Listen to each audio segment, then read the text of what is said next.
Welcome to Burlap Teachers. Enjoy the video. In this video, I will explain how to replace a valve cover on a Nissan Altima. First, gather your essential tools, including a socket set, wrenches, and a torque wrench. You will also need a new valve cover gasket and some RTV sealant. For safety, always disconnect the negative battery terminal before beginning any work.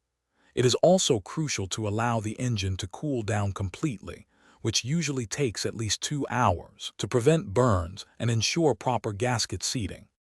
Now, let's remove the old valve cover. Begin by carefully disconnecting all ignition coils and their electrical connectors. Next, detach the PCV hose and any other vacuum lines connected to the valve cover. Using your socket wrench, loosen and remove the valve cover bolts, typically starting from the outside and working inwards.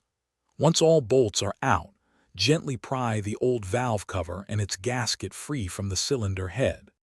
With the old cover removed, it is time for crucial preparation. Thoroughly clean the cylinder head mating surface, removing all traces of old gasket material and oil. This ensures a proper seal. Apply a thin, consistent bead of RTV sealant to the 4 corners where the timing cover meets the cylinder head.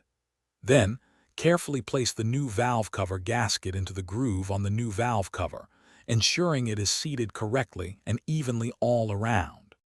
Finally, let's install the new valve cover.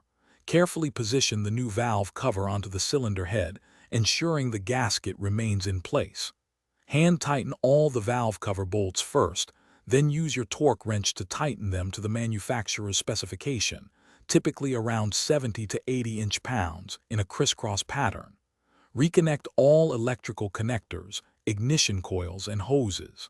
Lastly, reconnect the negative battery terminal and start the engine to check for any leaks.